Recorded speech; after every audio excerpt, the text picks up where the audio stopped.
Ahora sí, regresamos otra vez, mis amados hermanos. Les digo que para mí este tema es un tema hermoso. Es básico porque lo debemos de saber. Creo que los que llevamos años en el Evangelio debemos de saberlo. Bueno, más los que son de cuna cristiana, pues mucho más, ¿no? Pero dentro de lo que voy a exponer y lo que Dios me ha dado a entender, fíjense ustedes que hemos ido hablando mucho de esto, y hace rato en el estudio les decía yo a mis hermanos que Dios sabe por qué a veces habla ciertos temas. Les quiero comentar que el día de ayer en el Instituto Bíblico donde nosotros nos preparamos, precisamente era un tema muy recurrente, y aunque son 4 materias diferentes, pero las 4 materias hablábamos de lo mismo, no exactamente del reino de los cielos, sino hablábamos de la santidad, ¿no? Y eso era el recurrente.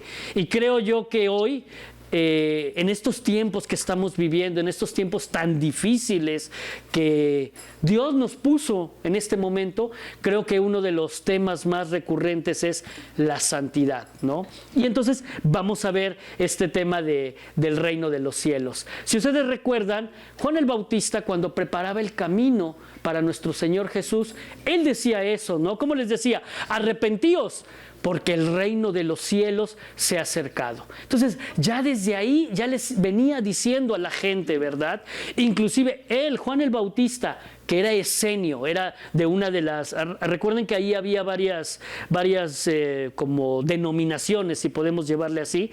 Juan el Bautista era esenio, que venía del desierto, que no promulgaban mucho lo que Pablo, que era fariseo, creían, porque acuérdense que ellos eran muy cuadrados en la ley, los fariseos. Entonces, pero los dos, al final, de lo que hablaban era del reino de los cielos, ¿no?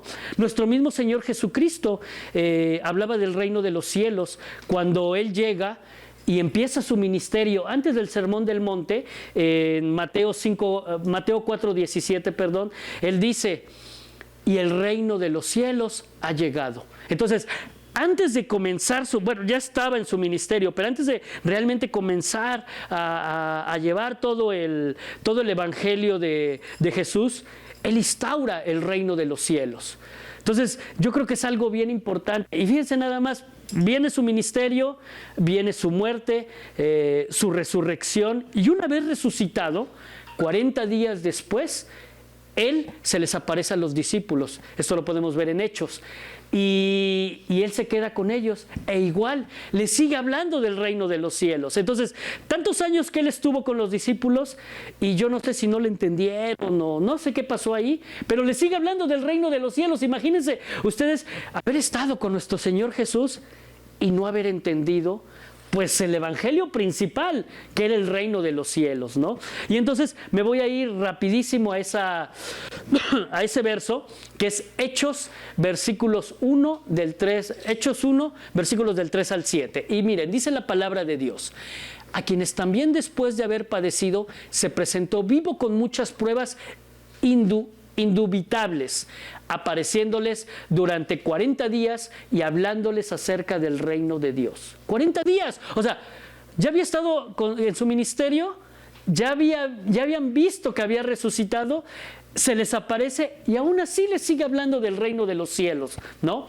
Dice: y estando juntos les mandó que no se fueran de Jerusalén, sino que esperasen la promesa del Padre, la cual les dijo: oíste de mí, porque Juan ciertamente bautizó con agua, mas vosotros seréis bautizados con el Espíritu Santo dentro de no muchos días. Les estaba hablando del día del Pentecostés, el día que ellos serían bautizados en el Espíritu Santo, ¿no? Eso es lo que les estaba diciendo nuestro Señor Jesús. Entonces, los que se habían reunido le preguntaron diciendo, vean la pregunta que le hacen los discípulos. Ya estuvieron 3 años. Vieron la muerte, vieron la resucitación,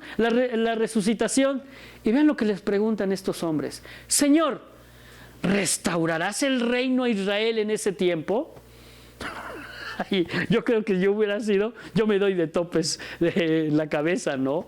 Porque ¿cómo le hacen esa pregunta a nuestro Señor? Dice, y les dijo, no os toca a vosotros saber los tiempos o las sazones que el Padre puso en su sola potestad. De nosotros no son los kairos ni los cronos, solamente es de nuestro Señor. Él es el único que conoce el tiempo. Por eso muchas veces, no sé si les ha pasado que nosotros queremos conocer el tiempo, qué va a pasar el día de mañana. Y mucha gente hoy allá afuera lo que quiere es saber qué va a pasar el día de mañana. No es nuestro tiempo. Dice la palabra de Dios, a cada día, que cada día tenga su propia situación. Entonces, cada día tendremos que ver, no se nos está permitido. A veces, cuando Dios nos revela ciertas cosas, bueno, es por alguna circunstancia que Dios nos revela cosas y que esas cosas las debemos de dar, ya sea a la congregación o a quien Dios nos especificó, ¿no? Entonces, sí es bien importante conocer los tiempos. ¿Por qué? Porque ellos, aquí estoy hablando de los judíos, porque eran judíos, no conocieron su tiempo. Y tanto que no conocieron su tiempo, ¿qué hicieron? Pues mataron a su Mesías. Pero gracias a eso, bueno, nosotros entramos, ¿no? Como gentiles, entramos al reino de los cielos, ¿no? Entonces, aquí diremos, conocemos el reino de Dios, conocemos lo que Dios vino a instaurar. ¿Por qué les digo esto? Porque fíjense que yo he oído muchos predicadores, ya saben que yo no critico a nadie, ¿no? Cada quien es libre, pero sí he escuchado algunas congregaciones, algunos hermanos que dicen, vamos a instaurar el reino. Hablaremos el reino, ¿no? No sé si les ha tocado ver eso, ¿no? Dicen, ahora traemos una palabra del reino y el reino está aquí, nuestra mente debe estar en el reino. Y todos hablan del reino. Sí, pero ¿qué es el reino de los cielos? Aquí lo interesante sería saber qué es el reino de los cielos, ¿verdad? Entonces, vámonos rápidamente a Romanos 14, 17. Miren lo que nos dice la palabra de Dios. Recuerden que yo siempre lo que voy a hacer, y se los he dicho a los hermanos que venimos al estudio, siempre los centro a la palabra de Dios. A mí lo que me tiene que gobernar, lo que tiene que hablarme, lo que me tiene que decir es la palabra de Dios. ¿Por qué? Porque dice que la palabra de Dios es ineludible, es fiel, es verdadera. Entonces, es lo que debe de ser, ¿no? Mire, y aquí lo tengo en dos versiones. Primero, del lado izquierdo para ustedes, porque el reino de Dios no es comida ni bebida, sino justicia, paz y gozo en el Espíritu Santo. Ese es el reino de Dios, así de sencillo. Ahora, veámoslo en NTV, que es otra versión que me gusta más, como dice, pues el reino de Dios no se trata de lo que comemos o bebemos, sino de llevar una vida de bondad, paz y alegría en el Espíritu Santo. ¿Qué está diciendo aquí nuestro Señor? La primera parte dice, no se trata de comida ni bebida. Es decir, cuando tú te preocupas más de lo que vas a comer o de lo que vas a beber, cuando tú te preocupas más de lo que hay allá afuera, o muchas veces, ¿qué se preocupan? De las cosas del mundo, ¿no? Híjole, mañana no tengo que comer. O, ¿sabes qué? La quincena es el próximo, creo que es el jueves. La quincena es el 15 y tengo que pagar esto y tengo que hacer esto. Te estás preocupando por la comida y la bebida. ¿Qué estás haciendo con eso? Estás desviando el propósito para el cual Dios te fue creado. Desvías lo que Dios quiere contigo. ¿Por qué? Porque estás viendo algo que sí es importante en esta vida, pero no para nuestra vida espiritual, no para el reino de los cielos. Por eso dice, no se trata de comida ni bebida. No te preocupes por esas cosas que, dice otra palabra en Mateo, si Dios le da de comer a las aves, ¿cuánto más a nosotros que somos sus hijos? Entonces, por eso yo les decía que cada día lleve su propio afán. Posterior dice, sino de llevar una vida de bondad, paz y alegría. ¿Cómo debemos de ser? Pues debemos de ser buenos, y debemos de ser buenos con nuestros hermanos, con las personas que más tienen, buenos con las personas llevándoles el evangelio, tener una paz, no nada más nosotros, sino con nuestra propia familia, ¿verdad? Tener alegría en el Espíritu Santo. Si yo no tengo gozo, ¿cómo voy a ser libre? Entonces, a lo que voy es que el reino de Dios, por eso cuando Jesús dice, he instaurado el reino de los cielos, es que el reino puede estar acá. Yo creo que así un predicador escuché, no les voy a decir quién, nunca digo nombres, ¿no? Pero escuché un predicador que decía que el reino de Dios se asemeja al matrimonio. O puede ser el reino de los cielos o puede ser el infierno. Depende de cada quien, ¿no? ¿Por qué? Porque depende qué tanta bondad, qué tanta paz y qué tanta alegría tengas en tu matrimonio, ¿verdad? Entonces, ¿cómo nosotros lo llevamos? Llevamos con bondad, con paz y con gozo les digo, desde nuestro matrimonio, desde nuestra familia, desde nuestros grupos de acción, ¿llevamos ese reino de Dios? Es que eso sería lo interesante, ¿no? Entonces, pero también, ¿saben qué? Dios gobierna nuestro corazón. Cuando habla de bondad, paz y gozo, eso lo tenemos aquí, en nuestro corazón. Sabemos que nosotros somos salvos y debemos entonces de llevar esa justicia, esa paz y ese gozo. Pero si lo tenemos dentro de nuestro corazón, ¿qué es este cuerpo? Este cuerpo es el tabernáculo corporal que Dios hizo. Antiguamente, no sé si se acuerdan que existía el tabernáculo de Moisés. Y ese tabernáculo de Moisés Dios lo hizo para tener contacto con ellos, ¿verdad? Por eso les dijo, quiero que me hagan un tabernáculo, y les dijo cómo querían que fuera. Pero hoy ya no tenemos ese tabernáculo. Hoy ese tabernáculo está en nuestro cuerpo, porque dentro de nuestro cuerpo está el Espíritu Santo que mora en nosotros, ¿no? Entonces, no sé si ustedes recuerdan cómo es el tabernáculo de Moisés, qué elementos tiene el tabernáculo de Moisés. ¿Sí lo recuerdan o no? O más o menos. Voy a pasarles este video para que ustedes rápidamente, tiene como 6 minutos, es un poquito largo, no encontré uno más chiquito, para que ustedes vean cómo está integrado el tabernáculo de Moisés. Primero, vemos el tabernáculo de Moisés y después lo escalo, y ahorita van a ver por qué lo quiero que lo escale, ¿no? Bueno, en este caso aquí podemos observar una vista panorámica de lo que es el tabernáculo y su estructura vista desde la parte superior. Los materiales que entregaron los hebreos para la construcción del tabernáculo fueron oro, plata, cobre, azufre, telas de azul, púrpura, carmesí, lino fino, tejidos de pelos de cabra, pieles de carnero teñidas de rojo, pieles de tejones, madera de acacia, aceite de oliva, especias para el aceite de la unción y para el incienso aromático, piedras de ónice y otras piedras de engaste para el efod y el pectoral del sacerdote. Bueno, el tabernáculo estaba conformado de tablas de madera de acacia, con 2 espigas en la base, 20 tablas del lado norte y sur del tabernáculo y sobre 40 basas de plata. En este caso, para la parte posterior del tabernáculo, se encontraban 6 tablas, más 2 esquineras, con sus 16 basas de plata, 5 barras de madera de acacia para cada uno de los costados del tabernáculo, y la parte posterior todo estaba cubierto absolutamente de oro. Ahora, continuando en este caso con lo que es el atrio del tabernáculo.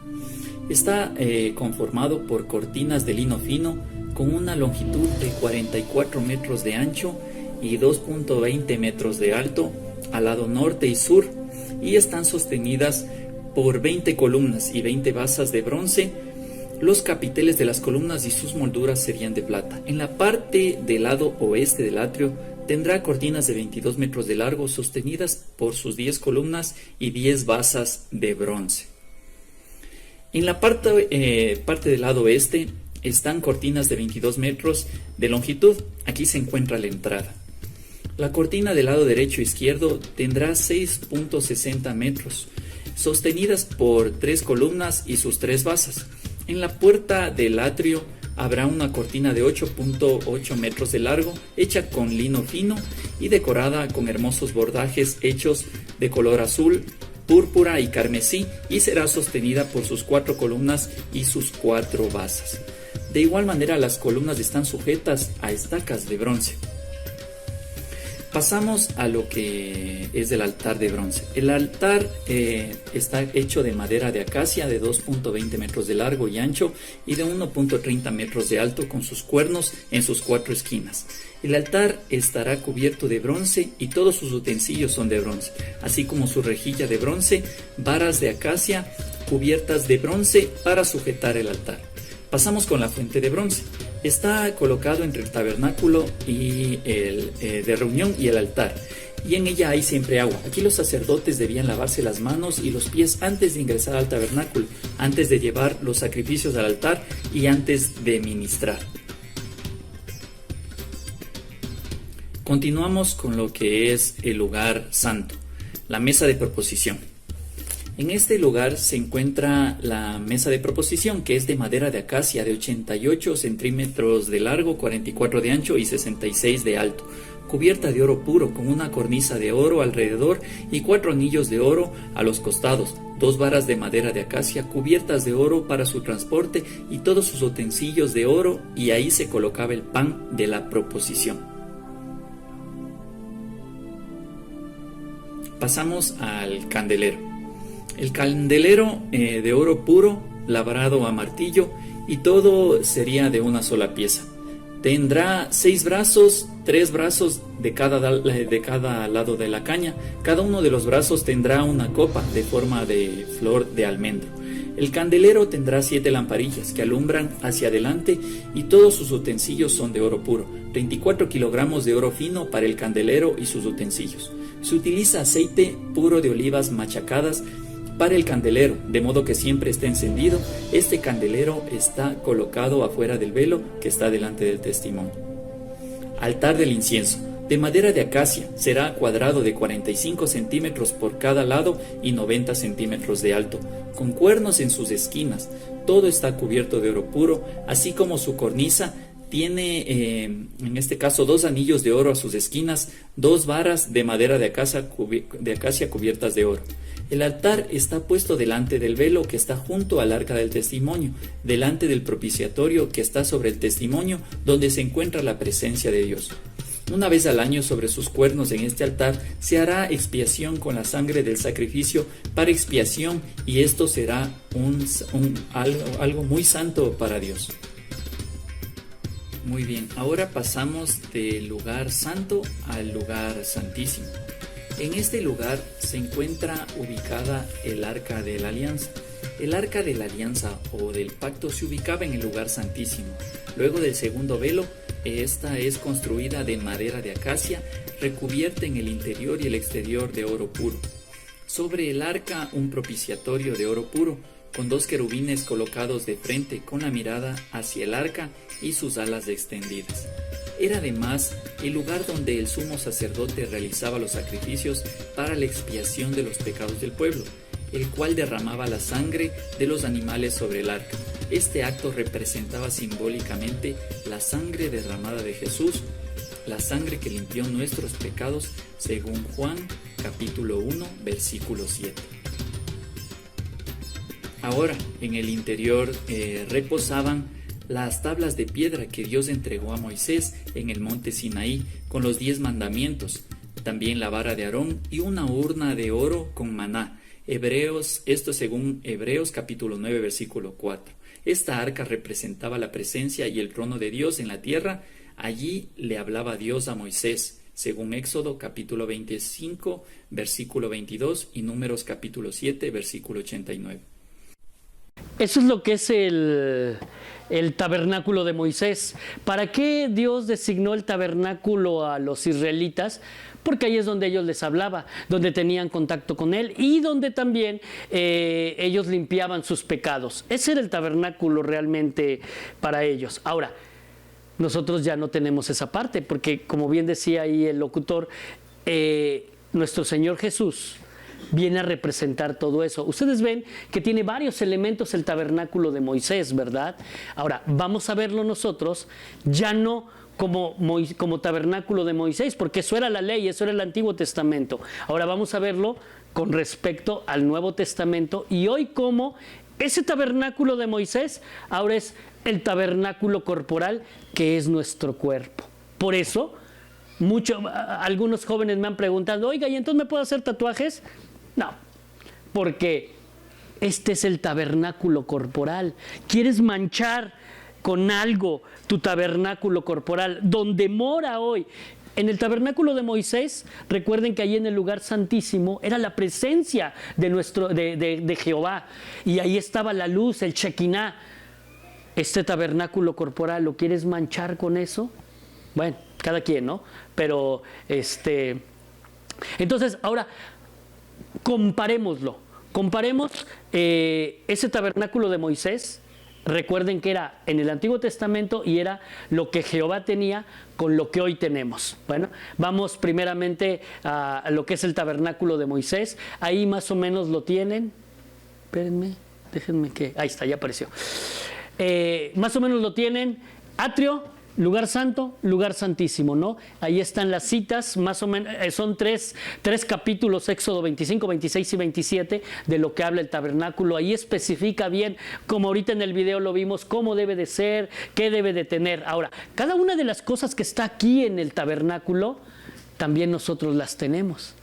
O sea, es decir, el tabernáculo de Moisés es representación que ahora tenemos, ¿no? Y si ustedes se fijan, bueno, si ustedes leen, ahí había 3 puertas en el tabernáculo de Moisés, que era la puerta del camino, la puerta de la verdad y la puerta de la vida.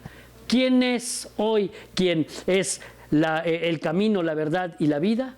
Nuestro Señor Jesús. Entonces, el tabernáculo es la representación viva de nuestro Señor Jesús. Bueno, ok, ya teniendo eso, ahora vamos a verlo con la cita que vimos, que fue Romanos 14, 17. ¿Se acuerdan que Romanos 14, 17 nos decía que debíamos de tener, para estar en el reino de los cielos, deberíamos de tener gozo, paz y justicia? Ok, ahí les va, para que lo vayan viendo por partes. Aquí vemos 3 partes. ¿Cuál es la parte más importante del tabernáculo de Moisés? El lugar santísimo, porque ahí es donde estaba el arca del pacto, donde estaba la presencia de Dios.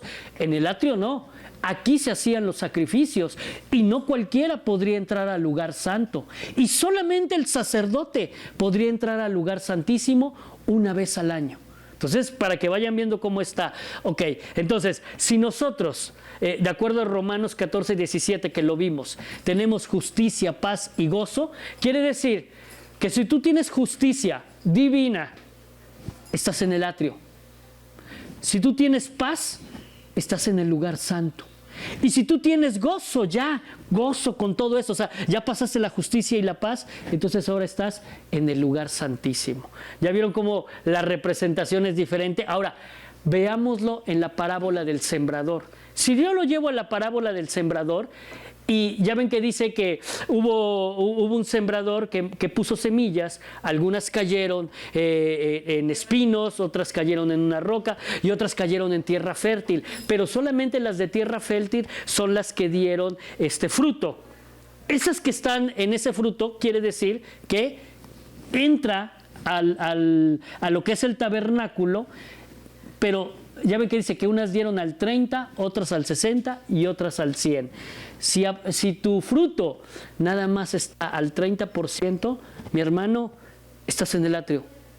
Si tu fruto da al 60%, ya estás en el lugar santo. Y aquellos que den frutos al 100% están en el lugar santísimo. Ahora, ¿qué quiero decir con todo eso? Si nos vamos, ¿qué es lo que nosotros debemos de hacer? Cuando ya tenemos el Espíritu Santo, es el que hace que nosotros demos el fruto del Espíritu Santo. Por eso está aquí, miren, el fruto del Espíritu Santo, y hace que tengamos amor, gozo, paz, paciencia, benignidad, tolerancia, mansedumbre, templanza. Sin tales cosas, contra tales cosas, nada. Tienes los 9 frutos bueno, no son 9 frutos, son 9 características. Las 9 características del fruto del Espíritu Santo, estarás hasta el 100%. Estarás en el lugar santísimo.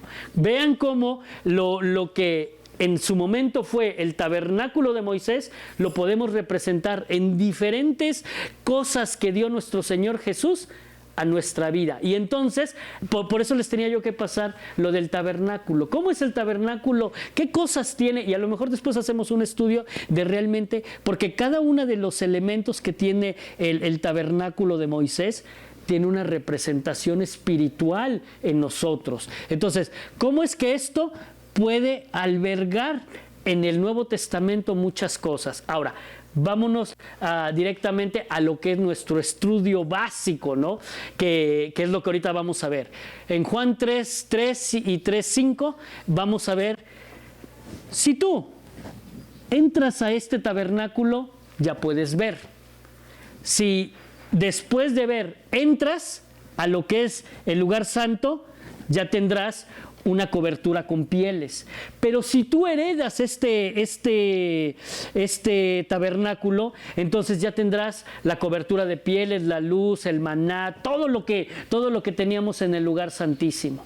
Ahora, aquí lo importante. Aquí todavía no ves y no crees. Son aquellos que todavía no han creído en nuestro Señor Jesús. Todavía son a los cuales nosotros les debemos de hablar. Ahora, yo les digo una cosa, mis amados hermanos, aquí no estoy hablando de salvación, porque salvo es aquel que ya confesó.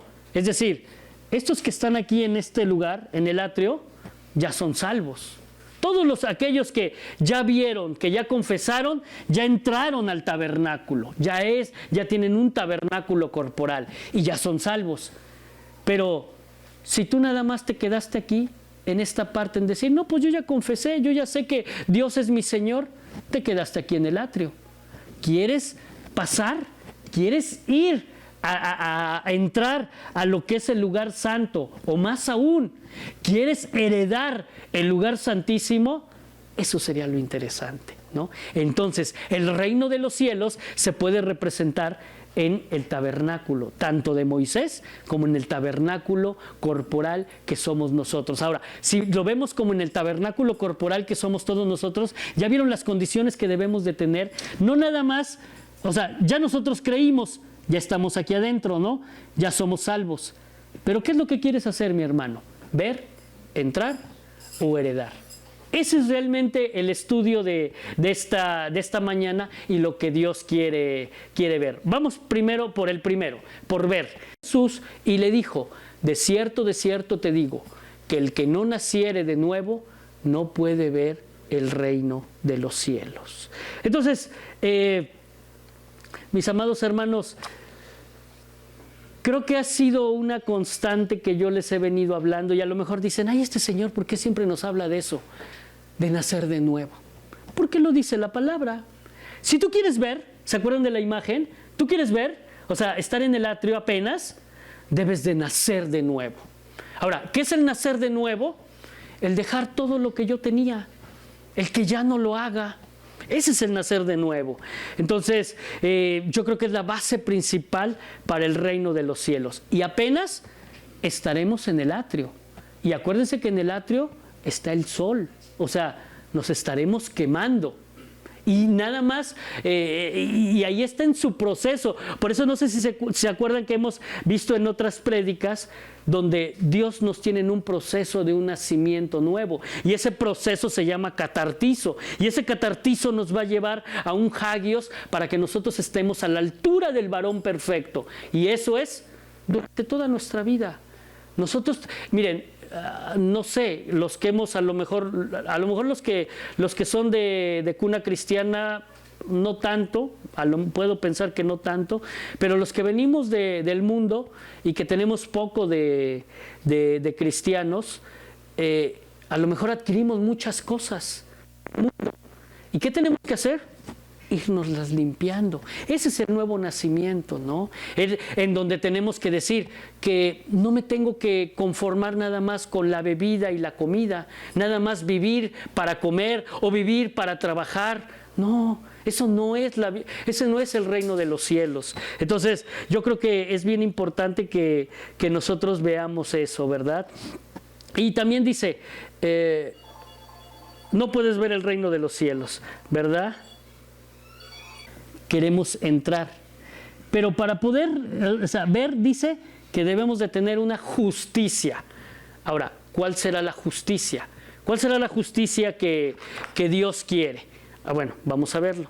La justicia que Dios quiere, veamos Mateo 5:20, y dice: porque os digo que si vuestra justicia no supera la de los escribas y fariseos, no entraréis en el reino de los cielos. Aquí nuestro Señor ya nos está poniendo un estándar más alto, porque dice que debemos de ser, nuestra justicia debe superar la de los escribas y los fariseos. Yo les pregunto, mis hermanos, ¿cómo era la justicia de los escribas y fariseos? Porque les voy a decir una cosa, ellos llevaban 613 mandamientos. ¿Podría alguno de nosotros llevar esos mandamientos? No creo. Por eso dice la palabra de Dios, no hay ni uno justo. Es más, les voy a ser honesto, ni ellos mismos llevaban los 613 mandamientos así como debería de ser. Y aparte, Hebreos dice que aquel que está en la ley está en maldición, porque la ley es maldición. Miren lo que dice Ezequiel 36, versículos 26 y 27. Dice nuestro Señor: os daré corazón nuevo y pondré espíritu nuevo dentro de vosotros. Y quitaré de vuestra carne el corazón de piedra y os daré un corazón de carne. Y pondré dentro de vosotros mi espíritu y haré que andéis en mis estatutos y guardéis mis preceptos y los pongáis por obra. ¿Qué quiere decir eso? Aquí estaba ya la profecía que nosotros teníamos. Esto fue dado a los israelitas, porque está en Ezequiel, pero realmente ahí ya era una profecía que era para nosotros los gentiles. Ese corazón de carne que tenían ellos, el corazón de piedra que tenían ellos, nos los cambió por un corazón de carne. Y dice: pondré mis estatutos, andéis en mis estatutos y guardéis mis preceptos. Pondré dentro de vosotros mi espíritu, el Espíritu Santo, el cual Dios nos selló. Entonces, nosotros tenemos esto. Lamentablemente, y les voy a decir, esa es la verdad, ¿no? Para nuestros hermanos judíos, ellos les fue puesto un velo, precisamente para que ellos no reconocieran al Mesías. ¿Por qué? Por su corazón de piedra. Y entonces, por esa situación, nosotros pudimos entrar como gentiles al reino de los cielos, pero solamente a través de esto, de que Dios cambie ese corazón de piedra que tenemos, lo cambie por un corazón de carne. Muchos de nosotros, fíjense que hace rato platicábamos en el estudio y hacíamos testimonio de muchos de nosotros, yo me incluyo, que hace años éramos muy duros, éramos muy groseros. Y hoy Dios, a través de su Espíritu Santo que mora en nosotros, ha ido cambiándonos. Hoy somos diferentes y hoy creo que las situaciones que hacemos, inclusive con nuestros trabajadores y con todo, es completamente diferente. Porque dice que sus estatutos los debemos de guardar y nos los pondrá en el corazón. Eso es lo que dice nuestro Señor Jesucristo. Y miren, les voy a poner otro ejemplo. Miren lo que dice Marcos 10, versículos 17 y 25. Esta historia yo creo que muchos la conocen. Es la historia del joven rico. Y dice: al salir él para seguir su camino, vino uno corriendo e hincado la rodilla delante de él le preguntó: Maestro, bueno, ¿qué haré para heredar la vida eterna? Jesús le dijo: ¿por qué me llamas bueno? Ninguno hay bueno sino solo uno, Dios. Los mandamientos, ¿sabes? No adulteres, no mates, no hurtes, no digas falso testimonio, no defraudes, honra a tu padre y a tu madre. Él entonces respondió, le dijo: Maestro, todo esto lo he guardado desde mi juventud. Entonces Jesús, mirándole, le amó y le dijo: una cosa te falta. Anda, ve todo lo que tienes y dalo a los pobres y tendrás tesoro en el cielo. Y ven, sígueme tomando tu cruz. Pero él, afligido por esta palabra, se fue triste porque tenía muchas posesiones. Entonces Jesús, mirando alrededor, dijo a sus discípulos: cuán difícilmente entrarán en el reino de los cielos los que tienen riquezas. Los discípulos se asombraron de sus palabras, pero Jesús respondiendo volvió a decirles: hijos, cuán difícil es entrar en el reino de Dios a los que confían en las riquezas. Más fácil es pasar un camello por el ojo de una aguja que entrar un rico en el reino de Dios.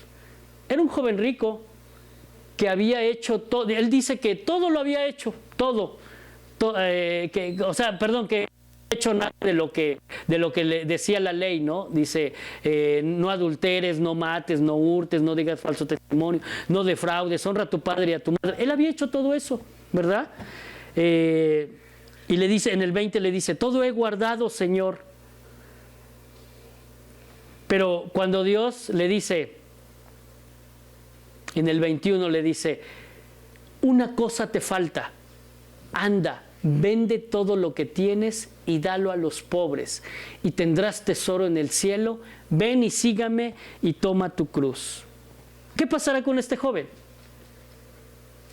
Que tenía amor por el dinero. Muchas veces lo que hace yo siempre he dicho que las riquezas materiales en este mundo no son malas. Dios nos las dio.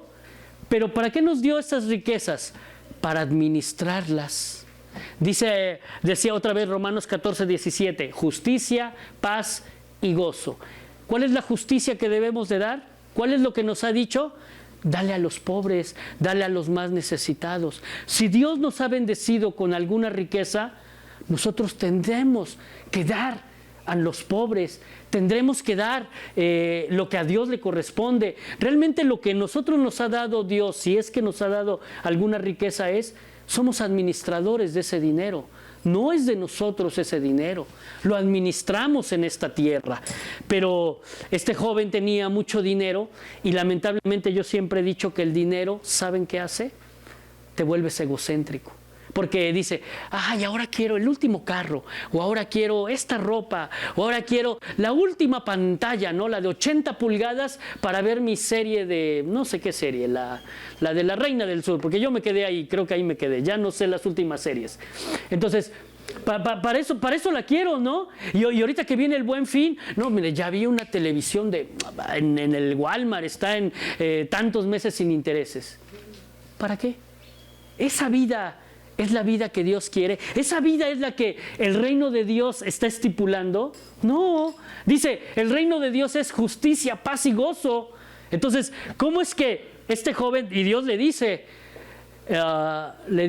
una cosa te falta, vende todo lo que tienes y dalo a los pobres y tendrás tesoros en el cielo.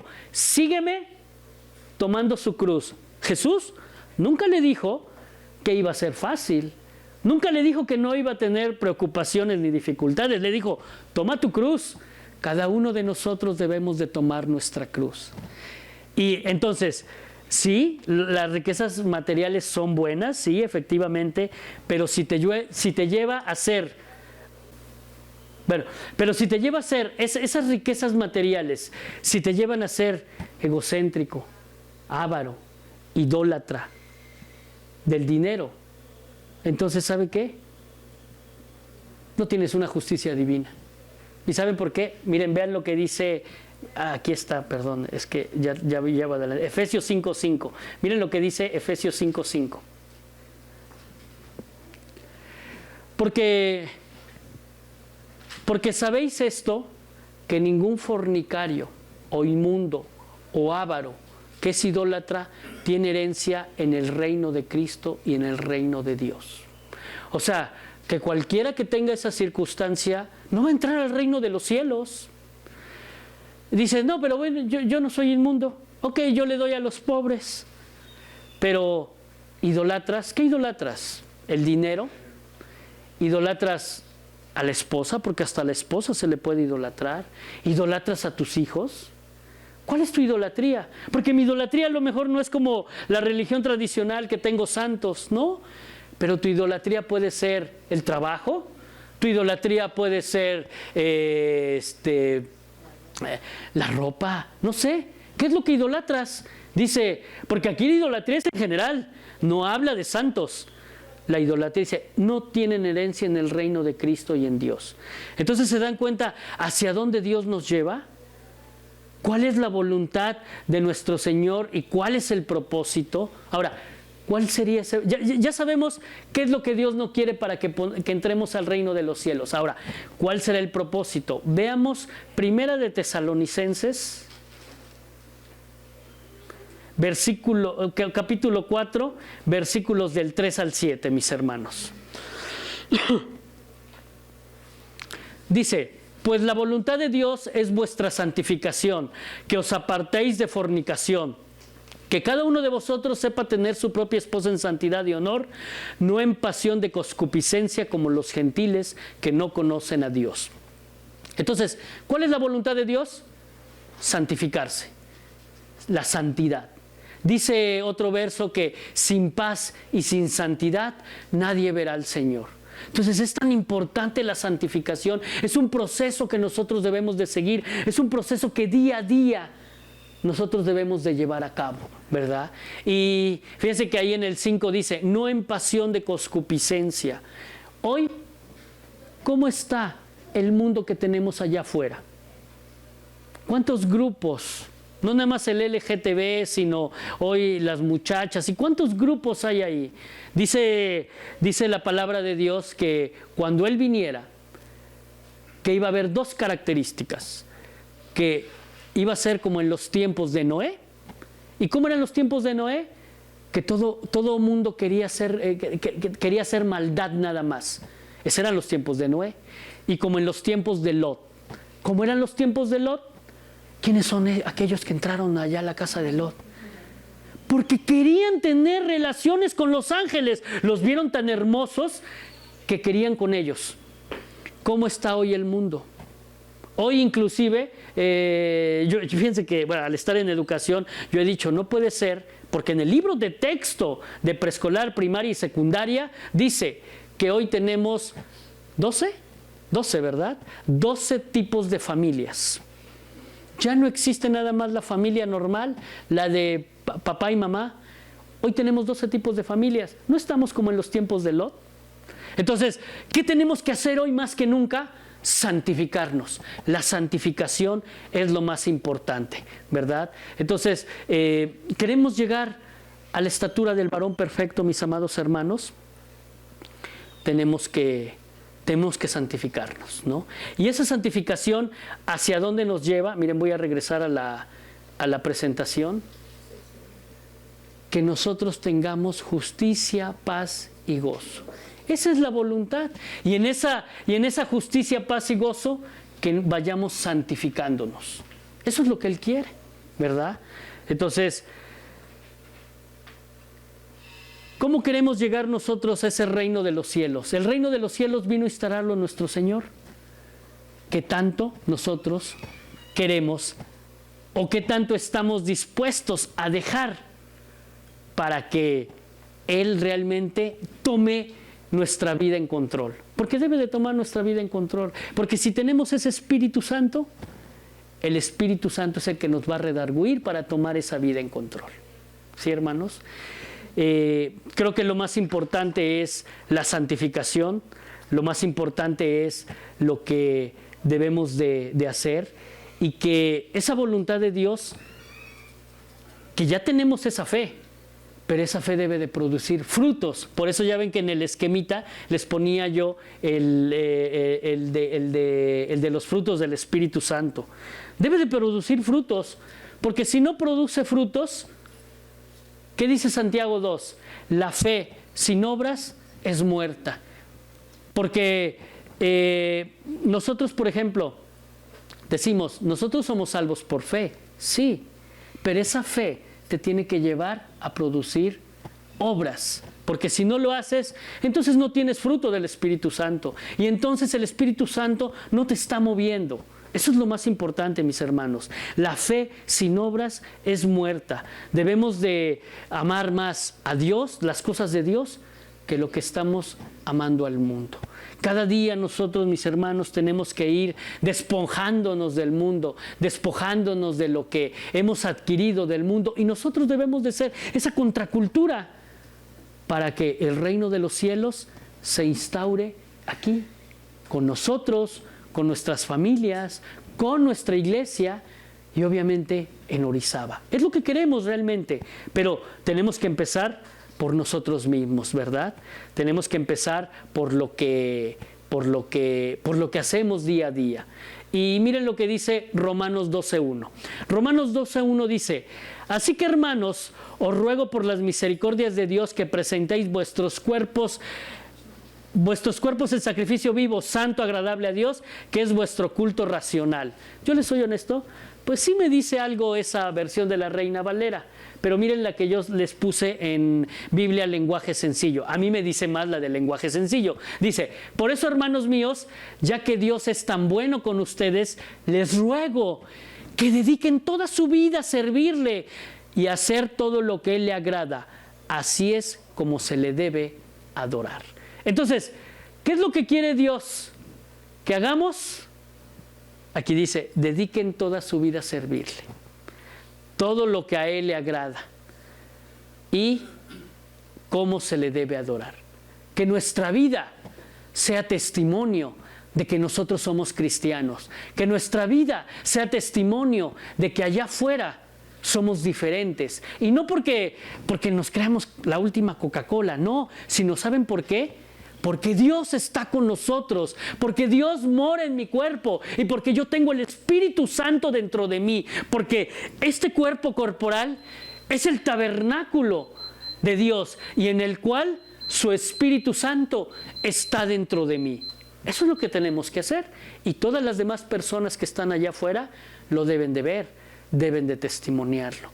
Y en ese proceso, por eso dice, cuando dice dediquen toda su vida a servirle, en ese proceso, ¿saben qué es? La santificación. Debemos de santificarnos cada día, cada día. Si hoy, por ejemplo, porque no estamos exentos de cometer algún pecado, si hoy cometí un pecado, dice la palabra de Dios, dígaselo al Señor, confiéselo a Él, ¿no? Y entonces ya no lo vuelva a cometer. Ya no lo vuelva uno a cometer. Si uno ya no lo vuelve a cometer, es parte del proceso de santificación, es parte del catartizo que Dios tiene que ir haciendo en nuestra vida, ¿verdad, hermanos? Entonces nos tenemos que rendir a su voluntad, nos tenemos que hacer la voluntad de Dios, para el cual Dios nos creó desde el vientre de nuestra madre. Y si nosotros en esa santificación cada día vamos teniendo una relación con Él, ¿saben qué va a pasar? El día de mañana nos va a decir ¿para qué fuimos creados? ¿Cuál es nuestro propósito en esta vida? Porque nuestro propósito en esta vida, mis amados hermanos, sí, a lo mejor es como hoy, que vengamos y nos sentemos en las sillas y escuchemos un mensaje, pero es más que este mensaje impacte y que lo llevemos a cabo en la semana, lo llevemos a cabo con alguien que a lo mejor necesita que le hablemos del reino de los cielos. Realmente es eso, que tengamos impacto allá afuera, porque nosotros, recuerden que tenemos una gran comisión que tenemos que hacer y que la debemos de hacer día a día, ¿no? Hace rato les digo, en el estudio decíamos que las gentes en las cuales nosotros tengamos injerencia, que vean, que digan que realmente dice, tú eres diferente. Y sí, yo soy diferente porque tengo a Dios en mi vida. Entonces, mis amados hermanos, esta es la palabra que hoy Dios tiene con nosotros. Vamos a darle un aplauso a nuestro Rey, una ofrenda de palmas a Él. Gracias, mis amados hermanos. Sí, vamos a levantarnos para poder ministrar